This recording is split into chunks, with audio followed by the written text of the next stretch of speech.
আপনারা শুনলেন ঋতব্রত বন্দ্যোপাধ্যায় তিনি আজকে দাবি করছেন যে নির্মল ঘোষের সঙ্গে কোনো রকম সম্পর্ক নেই, একটা রিজার্ভেশন আছে, আমরা চাইলেও সেখানে নির্মল ঘোষকে জায়গা দিতে পারবো না, একেবারে স্পষ্ট কথা বলছেন ঋতব্রত বন্দ্যোপাধ্যায়। গতকাল যে ছবি ধরা পড়েছিল ঋতব্রত তৃণমূলের যে বৈঠক চলছিল সেই বৈঠক চলাকালীনই সেখানে নির্মল ঘোষ পানিহাটির প্রাক্তন তৃণমূল বিধায়ক তিনি পৌঁছে যান এবং তারপর তিনি কি বলেছেন এবং গতকাল ঋতব্রত বন্দ্যোপাধ্যায় কি বলেছিলেন শোনাব।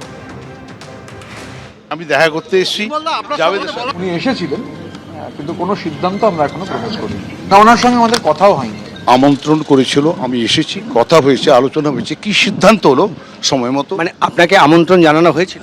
না হলে আমি এখানে চলে এলাম, মিটিংয়ে চলে গেলাম। আপনার সাথে ঋতব্রত বন্দ্যোপাধ্যায়ের আলাদা করে কথা হলো? আমরা দেখলাম যে বেরিয়ে গেল উনি। হ্যাঁ, কথা হয়েছে, আবার কথা হবে, একটু পরে আবার কথা হবে। হঠাৎ করে নির্মলবাবুকে দেখে, মানে নির্মল ঘোষকে দেখে, পানিহাটির প্রাক্তন বিধায়ক, তা আমি একটু অবাকই হয়েছিলাম। তা প্রথমে ভেবেছিলাম ওই যেখানে আমাদের মিটিংটা হচ্ছিল ওখানে খুব জনপ্রিয় একটা রেস্টুরেন্ট রয়েছে, আরও নানান ধরনের অ্যাক্টিভিটিস হয়, স্পোর্টস অ্যাক্টিভিটিস, সোশ্যাল অ্যাক্টিভিটিস, বহু লোক যান। আমার মনে হয়েছিল নির্মলবাবু বোধহয় ওখানে কোথাও গেছেন, তো এখানে চলে এসেছেন, কারণ উনি আমন্ত্রিত নন, আর এখানে কারা আসবেন সেটা স্পেসিফাইড।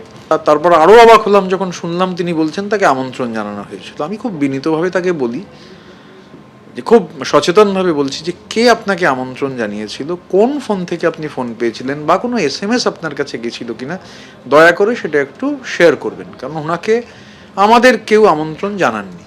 এখন আবার দেখছি উনি গল্পের গুরু গাছে তুলে বলছেন আমার সঙ্গে মিটিং হয়েছে। তো ওখানে এভরিথিং ইজ পাবলিক, মানে মিটিং হয়ে যাওয়ার পর সবাই ছিলেন। স্বাভাবিকভাবে আমার মনে হয় যে উনি এটা উদ্দেশ্য প্রণোদিতভাবে এটা করার চেষ্টা করছেন।